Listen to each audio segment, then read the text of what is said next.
gentlemen, here we are already at, what is it, week 10? And the exciting various matchups that make people do stupid things. Always a plus. I'm just double checking to make sure I'm right. Yeah, week 10, all right. That's good to go. All right, so this is always exciting. Everyone's always pretty happy for this one. I've lost my week 10 matchup, my mustache match, 2 years in a row now, I think. And I do not want that to happen again. I'm tired of it, and I want to keep my mustache. So that's neither here nor there. Or it's all of it, I guess, because that's the whole point of this stupid thing. But today we're going to have a nice cocktail to remind us why we got in this league in the first place, and that's to drink liquor. It's in the dang title. So I'm excited about this drink. I think it's going to be a nice one, and it kind of combines a lot of what we learned last week and some of the others, like a couple other things from the bar list that I made, the bottle list for the whole season of this. So the drink is called a Brass Rail.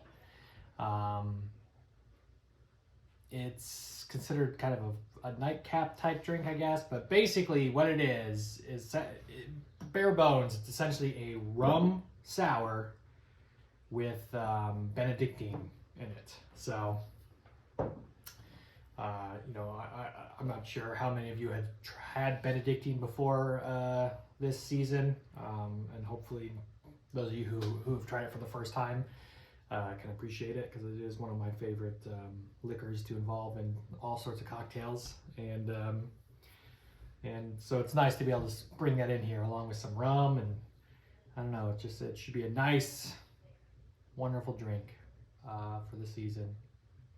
The Brass Rail.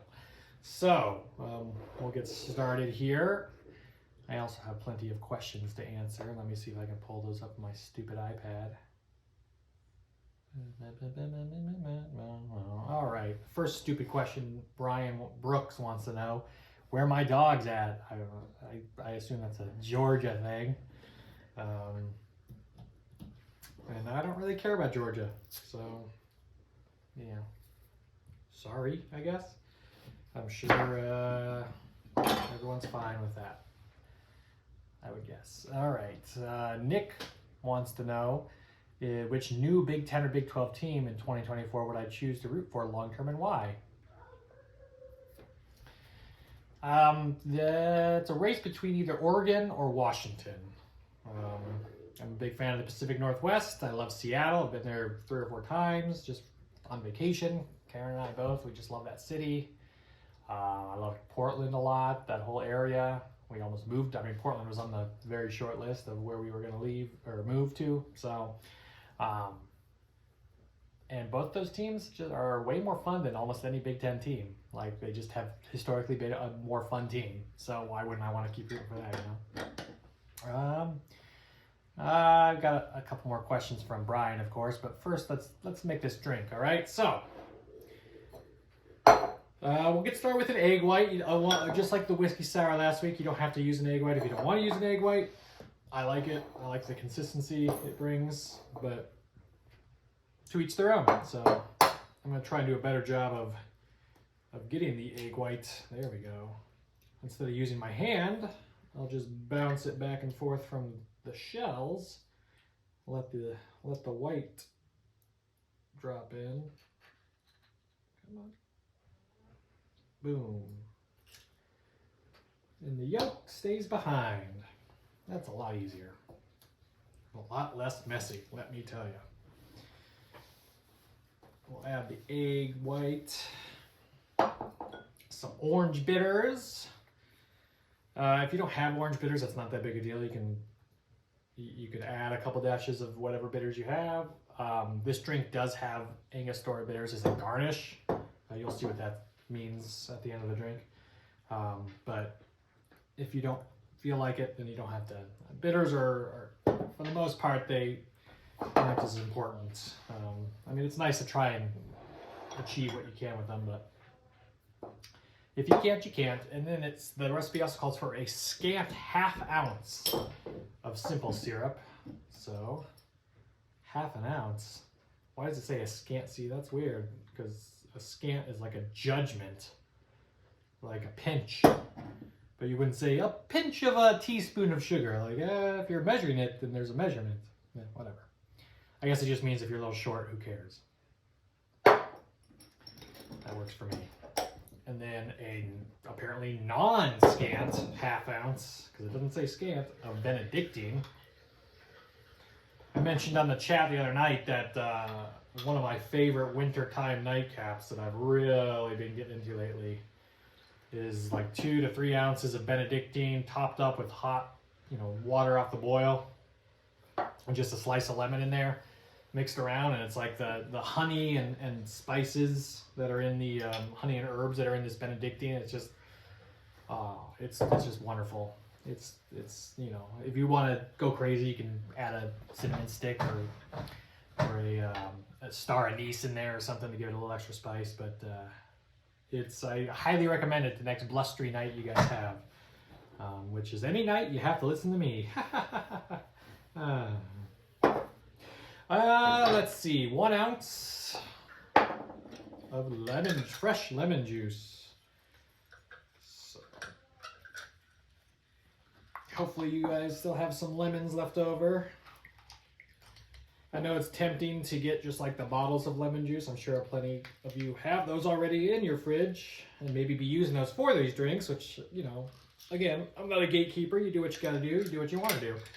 But I do recommend trying to just squeeze your own citrus juices when you make cocktails, because it does make a world of difference in terms of flavor and in terms of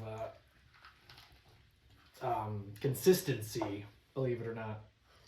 It's just there's a certain amount of like pulp and stuff you get with the fresh squeezed stuff that just adds a little bit to the drink, and it's really not that difficult. I guess the hardest part is just always having fresh citrus on hand, and that can be a little bit of a troublesome issue, I'll admit.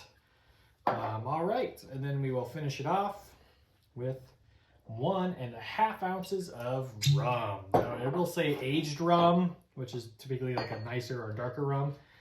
But I think any rum you use is fine, as long as it's not like bare bones cheapest you can get.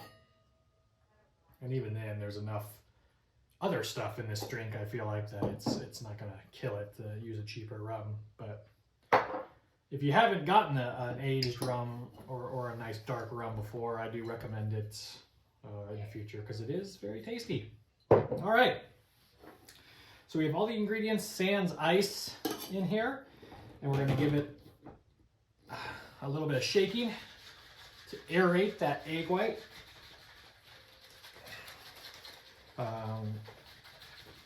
And then I'll let it sit while I go and get some ice, so I will be right back. I'm back, got my ice, so we'll give it some more shakes. All right, make sure it's nice and cold. I think I mentioned it before that if you're gonna, when you're shaking, a good rule of thumb, at least one that I like to go by, is shake until it's just until the shaker is so cold that you just feel like you can't hold it anymore. All right, and then you'll strain it into this nice chilled coupe glass. Well, this isn't a coupe glass, but it's a chilled glass.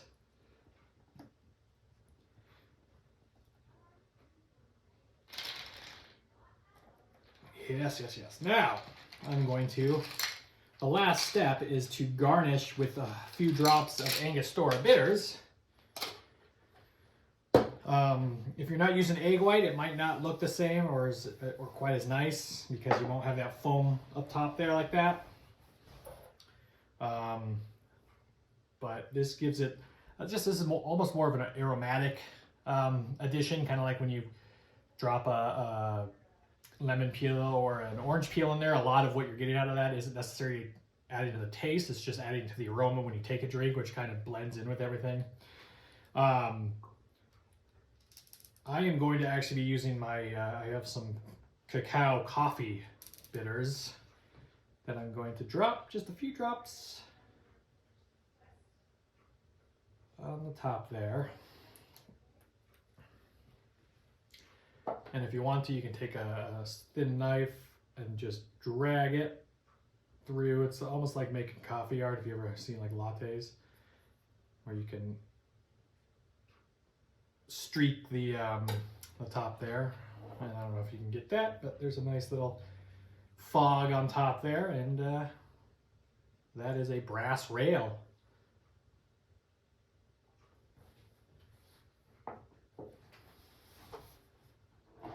That is a wonderful drink. It's definitely different than whiskey sour. So if you're thinking, oh, we just did a whiskey sour and now you're doing this, totally different, especially with that Benedictine in there. It's just a real game changer, honestly. And it makes it a more seasonal kind of appropriate drink too, I feel like. Anyway, I'll go to our last questions before I leave you all to your devices. But Brian wants to know, first, if I thought about suing Casey for having a team name similar to mine, which makes me need to go and look at Casey's team name. Auto Draft Never and Who Needs Draft Picks. I guess they're similar, but I mean, mine's funnier, I think. Hey, wait a minute. Oh, I have somebody playing right now. Jesus. That's embarrassing. I should have known that. Anyway, oh, he's already scored 4 points. Good for me. I'm not going to sue him. His team name is his team name. I don't care. Mine sucks most of the time anyway. Probably still does right now, even though I think it's kind of clever. And then, what makes a good mustache and what makes a bad mustache? And look, I try not to be judgmental about mustaches. I think all mustaches are good. If you want to grow a mustache, good on you. But I suppose if you were to look at it from a more subjective point of view, it's better when you have darker hair, I think, because it really sticks out more. Even if you like grow a lot of facial hair, if you have really blonde hair, it just looks different. It just doesn't have quite the same emphasis that a darker haired, darker mustachioed man might. I'm not a huge fan of like Raleigh fingers, you know, getting all sorts of gels and stuff and getting silly with your mustache. I mean, I appreciate it, I suppose. I just don't, you know, I think a better mustache is one that you just kind of let be there. That said, I do twirl mine from time to time. In fact, I think a solid 80% of the reason I have a mustache is something to do when I'm sitting around watching baseball or having a beer at a bar or something. I just want to be able to do something with my hands, and I've never smoked, so I have a mustache instead. I'm not a big fan of people who, you know, I shouldn't say people, you know, it's not their fault, but when you can't like grow a full, like when it's like 2 half mustaches on there and there's a big gap in the middle, that looks kind of silly. But you know, some people could pull it off really well. Actually, there's like a weird southern gent look of just like 2 wispy little.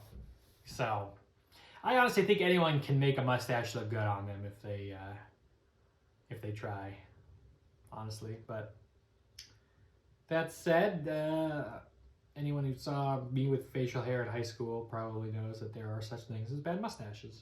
So I'm just grateful that that's not the case anymore, because my mustache is great. And it's sticking on my face this week. I promise you that, gentlemen. Enjoy your respective matchups this week and your respective dumb things you're trying to avoid doing. And I hope we all have fun with this one, right, folks? All right. Cheers. Brass rail. Enjoy it.